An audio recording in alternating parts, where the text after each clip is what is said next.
여러분, 우리가 기억력이 없다, 잘 잊어버린다 하는 것이 사실 일상적에도 많이 일어나지만 더 문제는 뭔가 하면 우리가 과거 했던 일, 내가 말한 것, 내 삶에 대해서 혹은 내 삶에 베푸셨던 하나님의 은혜를 너무 잘 잊고 산다는 것, 이게 우리의 문제라고 말할 수가 있을 겁니다. 여기 요셉의 형들이 그렇습니다. 20년 전에 동생을 팔아먹었습니다. 그런 끔찍한 일을 해놓고도 20년이 지난 동안에 새카맣게 잊어버립니다. 그동안 아무리 안 일어났으니까 마치 이런 세상에 다 덮일 것처럼 그렇게 생각하고 살고 있다는 것이죠. 지금 이 형들이 어디 갔다 왔습니까? 애굽에 갔다 왔습니다. 애굽 갈 때 생각 있는 사람 같으면 혹시 우리가 동생 팔은 것이 애굽인데 이런 마음이 좀 찜찜한 마음이 있어야 될 것 같고, 그런데 이 형들의 모습을 보면 잘 그런 낌새를 찾아보기 어렵습니다. 그냥 양식이 없으니까, 거기 양식 있다 그러니까 거기 가서 양식 구한다, 이 생존의 문제, 먹고 사는 문제만 관심이 있지 자신의 삶에서 다시 돌이켜본다든지 그런 것에 대해서는 별로 관심이 없는 모습을 우리에게 보여주고 있는 것입니다. 그러나 여러분, 이 모든 과정들을 잘 지켜보고 계신 분이 계십니다. 그리고 그 과정에 개입하셔서 하나님의 원하신 방향대로 이끌어가는 분이 계십니다. 그게 바로 하나님이시죠. 하나님은 요셉의 형들과 그들이 일어난 모든 과정들을 다 지켜보고 계셨고, 그 모든 상황과 환경들을 하나님께서 의도하시는 방향대로 이끌어가고 계십니다. 하나님께서 이 가정에, 야곱과 그 가정에 계획하신 것이 뭔고 하면 그들의 가정을 살리는 것입니다. 다시 말하면 생명을 주는 게 하나님의 관심이었습니다. 이게 사람들의 관심과 차이점이죠. 사람들은 언제나 먹고 마시고 사는 이 생존의 문제 때문에 늘 급급해하고 거기에 매여 사는 경우가 얼마나 많습니까? 그런데 하나님은 생존의 문제보다는 우리의 생명의 문제에 훨씬 더 관심이 많다는 사실인 것입니다. 여러분의 생명에 얼마나 관심을 갖고 있습니까? 이 죽고 사는 이 생명 말고 우리의 영원한 생명, 하나님의 살게 될 영원한 생명에 대해서 말씀드리고 있는 것입니다. 하나님께서는 우리의 생명의 구원, 생명의 삶을 위해서 우리에게 은혜를 베푸시고 또 계획하고 계신 분이신데, 그 요셉의 가족과 그 야곱의 가족과 그 형들을 살려내기 위해서 하나님이 취하신 첫 번째 스텝은 뭔고 하면 그들로 하여금 기억나게 만든 것이었습니다. 뭘 기억하게 합니까? 자신들의 했던 죄악에 대하여서 하나님이 생각나게 만들고 깨닫게 만드는 것이 하나님의 첫 번째 스텝이었습니다. 생명을 살려내기 위해서 그들에게 생명이 필요한 존재라는 사실을 깨닫게 하는 것, 그게 하나님 언제나 첫 번째 스텝입니다. 그들이 얼마나 하나님 앞에 죄를 지은 인간들인지 하는 것들을 깨닫게 하는 거죠. 그래서 그들을 애굽에서 이 요셉을 만나게 하신 것입니다. 그들은 요셉을 만났고 요셉과 대화를 하는 중에 그들의 과거가 기억나게 된 것입니다. 그 기억은 끔찍한 죄에 대한 기억이 된 것이죠. 그래서 나중에 뭐라고 고백합니까?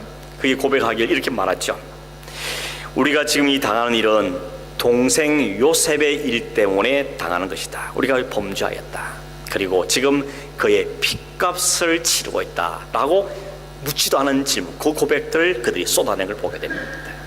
하나님께서 그들의 죄악, 그들의 악함에 대해서 생각나게 하고 그것을 기억나도록 하나님 만드셨던 것이죠. 더구나 여러분, 우리가 읽지는 않았지만 애굽에서 돌아올 때 어떤 일이 있었는가 하면 그들이 중간 여관에서 잠시 머물면서 나귀들한테 물을 먹기 위해서 짐을 잠시 풀었는데, 그 짐을 자루를 풀어보니까 그 안에 양식을 사기 위해서 지불했던 돈이 고스란히 들어있는 것입니다. 그걸 보고는 뭐라고 말합니까? 뭔가 착각이 있구나, 왜 이리 벌어지지, 그렇게 말하지 않고 이들은 뭐라고 말한가 하면 42장 27, 8절에 보면 이에 그들이 혼이 나서 떨며 서로 돌아보며 말하되 하나님이 어찌하여 이런 일을 우리에게 행하셨는가 라고 말합니다. 우연이거나 착오다 이런 일 말하지 않고 하나님이 어떻게 우리에게 이런 일을 행하셨느냐라고 말합니다. 이 말은 무슨 말인가 하면 이들이 이제 깨닫기 시작한 것입니다. 우리가 했던 모든 이 지금 과정을 가만히 보니까 이 일에 하나님이 지금 개입하고 계시는구나, 하나님이 일들을 행하시는구나, 그러면서 자신들의 죄악에 대한 부분이 점점 더 부각이 되는 것이죠. 그래서 두려워한 겁니다. 떨었던 것이죠. 서로 말을 하면서 이건 하나님 우리에게 행하신 것이다 라는 이야기를 하고 있는 것입니다. 이 깨달음이 요셉의 그 형들에게만 있는 것이 아니고 오늘 이 43장에서는 야곱을 다루시는 하나님을 보게 되는 것입니다. 1절에 이런 말을 하죠. 그 일이 있은 다음에 시간이 좀 흘렀습니다. 근데 그 땅의 기근이 아직도 잦아지지 않습니다. 여전히 기근이 심합니다. 그리고 겨우 구했던 그 양식이 다 떨어졌습니다. 그래서 야곱이 그러죠. 얘들아, 양식이 다 떨어졌으니까 다시 가서 양식을 좀 사와라 라고 이야기했습니다. 그랬더니 유다가 뭐라 그럽니까? 아버지, 애굽의 총리가 아주 엄히 말하기를 너희들 막내 동생 데려오지 않으면 내 얼굴도 못 볼 거다 라고 이야기했습니다. 그러니 동생을 우리와 함께 보내시면 가겠지만 그렇지 않으면 우리가 갈 수 없습니다 라고 이야기합니다. 그랬더니 아버지가 오히려 화를 내죠. 왜 너희들이 쓸데없이 동생이 있다는 이야기를 해가지고 지금 이런 일을 당하게 만들었냐 라고 책망을 했습니다. 그랬더니 아들들이 변명하죠. 아니, 애굽 총리가 꼬치꼬치 내 부모가 있냐 살아계시냐 형제는 어떻게 되냐 자꾸 물으니까 우리가 그 대답을 하다 보니까 원하지 않게 이야기한 거라고. 아니, 동생 데려올 줄 우리가 어떻게 알았겠습니까? 라고 이야기를 하는 것입니다. 그 위에 유다가 거기에 덧붙여서 이런 말을 하죠. 거기에 8절에서 10절에 있는 말인데, 유다가 그 아버지에게 말하기를 저 막내 동생을 우리와 함께 보내시면 우리가 곧 갈 거고, 그러면 아버지가 살고 우리가 살고 우리의 아들도 살게 될 겁니다. 우리가 살고 죽는 것은 저 막내가 우리와 함께 가느냐 안 가느냐에 달려 있습니다 라고 이야기합니다. 아버지가 계속 지체했는데 만약에 지체하지 않았다면 우리가 벌써 2번은 더 갔다 왔을 겁니다 라고 이야기를 합니다. 여러분, 지금 애굽의 현상 어떤가 하면 그 형제들이 갔다가 정탐구로 내몰렸죠. 그래서 총리가 말하기를 너희들이 막내 동생이 있다 그러는데 그 말을 통해서 진실을 증명해라. 그때까지 너희들 가운데 시몬은 거기 갇혀 있으라. 그래서 시몬이 지금 애굽의 볼모로 잡혀 있습니다. 이 이야기를 아버지가 들었죠. 그렇다면 어떻게 됩니까? 그 아들을 살려내고 구하기 위해서 뭔가 조치를 취했어야 되는데 그동안 아무런 조치를 안 취한 겁니다. 그리고 그는 오직 걱정이 누구에게 있습니까? 베냐민에게 있습니다. 막내 아들을 데려와야 되는 그 사실 때문에 이 야곱은 온통 걱정과 염려를 하고 있고 그 일을 저지른 그 다른 아들들을 책망하는 그런 야곱을 보게 되는 것입니다. 안 갔습니다. 지금 기근은 점점 심해지고 양식은 거의 다 떨어진데도 불구하고 아버지는 버티는 겁니다. 그 이유는 알고 보니까 베냐민 때문입니다. 이 막내 아들만큼은 내가 사지로 내몰 수 없다는 것이죠. 그 마음을 잘 표현하고 있는 것이 42장 38절에 있는데 이렇게 말하죠. 내 아들은 너희와 함께 내려가지 못하리니 그 형은 죽고 그만 남았습니다. 만일 너희가 가는 길에서 재난이 그에게 미치면 너희가 내 흰머리를 슬퍼하며 스올로 내려가게 함이 될 것이다. 이 말은 쉽게 말하면 막내는 못 보낸다는 겁니다. 만약에 막내를 보냈다가 뭔가 재난을 당하면 난 못 산다, 난 죽는다, 난 지옥 가는 거다 그러면서 아주 괴로워하는 야곱의 모습을 보게 됩니다. 여전히 이 막내 아들은 편애가 있는 거죠. 시몬에 대한 걱정은 찾아볼 수가 없습니다. 오히려 막내 아들이 간다는 것만서 집중해 있고 신경을 쓰고 있는 걸 볼 수 있는 것이죠. 그러죠. 내가 가장 사랑했던 아내 라헬이 죽었고 그 라헬이 낳았던 첫 번째 아들 요셉은 20년 전에 어떻게든지 알 수 없게 잃어버렸고, 그런데 이 막내까지 데려가면 어떻게 하냐? 나는 살 소망이 없다는 것이죠. 그럼 이 말을 들어보면 이 야곱에게서 소망은 아들인 것입니다. 자기를 위로해주고 자기에게 나중에 미래를 보장해주고 유일한 소망으로 붙잡고 있는 게 베냐민이었다는 것을 알 수 있는 것입니다. 그런데 지금 베냐민을 내놓으라 그러니까 자꾸 버티는 것이죠. 내놓을 수 없다는 것입니다. 총리가 아주 엄히 이야기했죠. 너와 내 가족이 살기 위해서는 베냐민을 보내라, 베냐민을 내놓아라 라고 요청한 것입니다. 그래도 야곱은 버틸 수 있는 데까지 버티고 있는 것입니다. 근데 여러분, 이 배후에 누가 있다 그랬죠? 하나님께서 이 일을 지금 움직이고 계시는 것입니다. 그러므로 베냐민을 내오란 말은 애굽의 총리인 요셉의 입을 통하여서 하나님께서 하시는 말씀으로 이해할 수 있습니다. 야곱, 너 네 베냐민 내놔라, 네 아들 베냐민을 내게 내놔라 하나님 지금 말씀하고 있는 것이죠.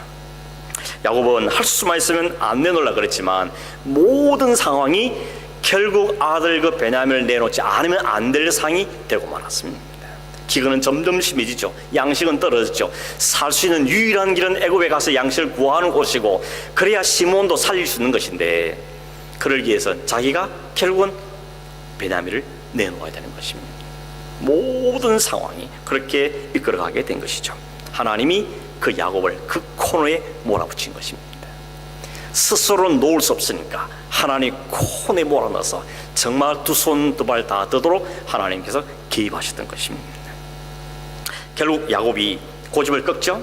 그래서 아들들에게 말합니다. 그래, 이 동생 데려가라. 그런데 한 가지 조건을 붙이죠. 이렇게 하고 데려가랍니다. 이렇게 하라는 게 뭔가 하면 11절에 나와 있죠. 너희는 이 땅의 아름다운 소산을 그릇에 담아가지고 가라는 것입니다. 이 땅에 나오는 아주 좋은 것들, 유황과 꿀과 향품과 몰약과 뭐 이런 여러 가지 것들을 가지고 가라는 겁니다. 이유는 뭡니까? 가져가서 총리의 마음을 좀 사라는 것이죠. 이 모습을 보면 여전히 야곱다운 기질이 아직도 남아있죠. 형님 만날 때도 그 형님의 마음을 좀 얻기 위해서 막 때를 나누고 선물 공세를 막 하고, 그래서 어쩐지 그 마음을 좀 누그러뜨려 보려고 했던 그 야곱의 기질이 아직도 그에게 남아있는 것을 볼 수 있는 것입니다. 어쩌면 참 야곱답다 이런 생각이 드는 것입니다. 중요한 것은 그렇게 말한 다음에 14절 말씀이 중요합니다. 14절 다시 읽으면 이렇게 되어 있습니다. 전능하신 하나님께서 그 사람 앞에서 너희에게 은혜를 베푸사 그 사람으로 너희 다른 형제와 베냐민을 돌려보내게 하시기를 원하노라. 그 다음에 but 내가 자식을 잃게 되면 이르리라 라고 말합니다. 이 야곱의 고백 한마디를 받아내기 위해서 하나님이 그동안 모든 상황들을 움직여 오셨던 것입니다. 하나님께서 그 베냐민을 내놓게 만들기 위해서, 스스로 그 내놓은 고백을 하게 하기 위해서 하나 일들을 행하셨던 것입니다. 그 고백이 뭡니까? 전능하신 하나님께서 은혜를 베푸시면 이들이 살게 될 것이다 라고 말합니다. 맞겠죠? 베냐민을 내놓을 수 없고 그 베냐민을 꼭 붙잡고 있는 그가, 그 베냐민을 붙잡고 있어 산다고 생각했던 그가 이제는 그를 내놓으면서 내가 붙잡을 것은 하나님께서, 전능하신 하나님께서 은혜를 베푸시면 아이들 무사히 돌아올 것이고 우리가 살게 될 것이라고 고백을 하고 있더라는 것입니다. 그러면 그러죠.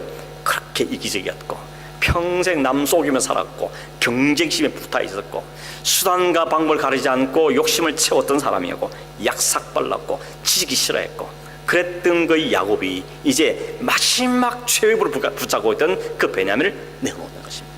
내려놓는 것입니다. 이러면 이르리로다. 이 말은 그냥 자포자기가 아닙니다. 에라 모르겠다, 될 대로 되라, 그런 포기가 아닙니다. 이 말이 담긴 뜻은 뭔가 하면 더 이상 이 아들이 내가 소망이 아니라는 고백을 하는 것입니다. 이게 내 소망이 아니고 내 소망을 옮기겠다는 것입니다. 어디로요? 전능하신 하나님께로 내 소망을 옮기겠다는 고백이 이 속에 담겨 있는 것입니다. 하나님은 우리에게 원하시는 고백, 그 고백입니다. 하나님이 나의 소망이십니다. 하나님만이 나를 살리실 분입니다. 이 고백을 하나님이 받기를 원하시는 것입니다. 하나님께 그 베냐민을 왜 포기하게 만듭니까? 꼭 그렇게 빼앗아 가셔야 됩니까? 마지막까지 그 하나 남은 걸 뺏어가야 되겠습니까? 아브라함 때도 봤죠. 아브라함이 100세에 정말 낳은 그 아들, 자기 생명보다 더 소중히 여기는 그 아들을 하나님 굳이 바치라고 하실 이유가 뭐 있습니까? 하나님 왜 그렇게 잔인하게 하십니까? 근데 여러분, 그게 야곱이 사는 길입니다. 그게 아브라함이 믿음의 아버지로 서는 길이었습니다. 그 길이 죽는 길이 아니고 그 길이 사는 길이었던 것입니다. 하나님이 그 뒤에 다 준비하고 계셨던 것이죠. 야곱에게 그 베냐민을 내놓으라 하시면서 하나님은 그 베냐민을 내놓은 그 야곱에게 그 가족과 그 형제들과 그 자손들과 이스라엘 민족과 장차 그 민족을 통해 오실 메시아를 다 준비하고 계셨던 것이 하나님이셨던 것입니다. 우리가 여러분 야곱의 그 이유 삶 우리는 알죠. 그리고 어떻게 됩니까? 결국 애굽 가고 요셉 만나고 요셉 만나서 죽은 줄 알았던 아들을 부둥켜 하고 기뻐하고 감격해하고 그 요셉이 내놓는 그 좋은 땅에서 잘 사는 것입니다. 생각도 못했던, 상상 못했던, 이건 놈은 죽을 줄 알았는데, 끝인 줄 알았는데 오히려 그것이 시작이었습니다. 하나님이 준비하신 그 풍성함을 경험할 수 있는 출발점이 되었다는 것입니다. 그러므로 여러분, 하나님께서 빼앗아가시기 한 것이 아니고 더 좋은 걸 주시기 위해서 그의 믿음의 고백을 받아내신 것이었습니다. 아브라함에게 그 아들을 뺏어갔습니까? 아니죠. 베냐민을 내놓으라 했지만 베냐민 진짜 뺏어가 죽였습니까? 아니었던 것입니다. 하나님께서는 그 베냐민을 뺏어가려는 심술을 부린 것이 아니고 그에게 주실 놀랍고 풍성한 은혜를 주시기 위해서 그의 고백을 하게끔 만들어 가셨다는 것입니다. 스스로 그 고백을 할 수가 없으니까 하나님이 그 고백을 할 수 있도록 환경과 여건, 상황을 몰아넣으셔서 결국 그 고백을 하게 만드신 것입니다. 하나님이 복 주시려고, 하나님 그 생애를 책임지시려고 그의 그 고백을 받아내게 되었다는 것입니다. 물론 이런 오해하지 말겠어요. 우리가 조금 희생하면, 내가 좀 희생하면 하나님이 더 많이 주시는구나 이 땅에서, 그걸 말씀하는 게 아닙니다. 이 말씀의 그림은 뭐겠습니까?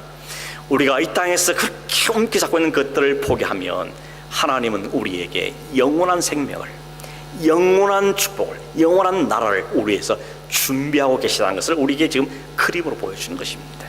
그 안에 그리스도가 있고 그리스도에 주시는 참 생명이 있고 영원한 하나님의 나라가 우리에게 약속되다는 사실을 우리에게 보여주면서 믿음의 대상을 하나님께 온전히 옮길 것을 우리에게 요청하고 있는 것입니다. 그런 점에 여러분에서 이것만은 내릴 수 없다고 고집하며 붙잡고 있는 게 뭐가 있습니까? 그걸 성경은 나의 베냐민이라 그럽니다. 내가 놓지 못하고 집착하고 있고 붙잡고 있고 절대 이건 안 된다고 발버둥치는 그 나의 베냐민은 뭘까 하는 것입니다. 어떤 사람은 진짜의 야곱처럼 자식이 베냐민 사람이 있죠. 이 자식 내가 어떤 자식인데, 어떻게 기른 자식인데, 어떻게 내가 돌본 자식인데, 그 자식을 통해서 모든 걸 이루려고 하고 소원을 이루려고 그러고 마치 그 자식이 나의 대변인인 것처럼, 나의 완전히 익스텐션에, 그렇죠, 나의 확장이라고 생각하는 것입니다. 그 자녀를 내려오지 못하는 것이죠. 여러분, 그 자녀를 내려놓아야 되는 것입니다. 그 자녀를 내려놓아야 돼요. 내려놓는단 말이 그냥 아무렇게나 자라게 하고 팽개치란 말이 아니죠. 신뢰의 대상이 자식이 되면 안 된다는 것이죠. 하나님께 맡겨드린다는 것입니다. 하나님께 맡겨드려야 그 하나님이 완전하게, 완벽하게, 아름답게 만들어 가시는 걸 신뢰함으로 하나님께 올려드려야 되는 것입니다. 하나님, 이 아들 내 아들이 아닙니다. 이 딸이 내 딸이 아닙니다. 하나님 주신 기업이요 선물입니다. 하나님, 내가 부모의 역할을 최선을 다하지만 하나님이 이 아이들 책임질 수 있습니다. 하나님이 나에게 소망이시고 이 아이들의 소망이십니다. 이 고백을 하는 게 바로 베냐민을 내어놓는 것입니다. 정말 우리가 염려해야 될 것은 이 아이들이 진짜 하나님을 정확하게 만나야 되는 것이죠. 내 자식은 내 것이 아니라 내 마음대로 할 수 있는 게 아닙니다. 그도 하나님 앞에 독립된 인격으로 하나님을 만나야 하고 하나님의 관계를 맺어야 되는 것이죠. 그렇게 할 수 있도록 돕는 게 부모의 역할이지, 그것을 내 손에 부여잡고 이것만은 내가 양보 못한다, 그렇게 하는 것은 자신의 이기심을 채우고 인간적인 자기 욕심을 채우는 도구가 될 수 있을 수밖에 없다는 것을 기억해야 되는 것입니다. 다른 거 다 마찬가지입니다. 명예나 재산이나 무슨 기업이나 모든 건 다 마찬가지인 것이죠. 우리가 그러한 것에 매여서 사는 이유는 뭡니까? 결국은 이 세상에 살려면 힘이 있어야 되고, 힘이 뭐냐? 돈이 힘이고 명예가 힘이고 권세가 힘이고, 그 힘을 갖고 자기 스스로 자기 인생을 책임지려고 그러니까 결국 피곤한 것입니다. 힘이 드는 것이죠. 어쨌든 자기 이름을 자랑하며 상대적인 행복과 만족을 누기를 원하고 사람들에서 포함자며 살고는 그런 유치한 만족을 위해서 우리는 여전히 붙잡고 사는 경우가 많은 것입니다. 여러분, 하나님은 다른 건 몰라도 그 부분에서만큼은 질투하신 하나님이십니다. 하나님의 자리에 다른 걸 대체하려고 그러면 하나님 그것만큼 못 참아하십니다.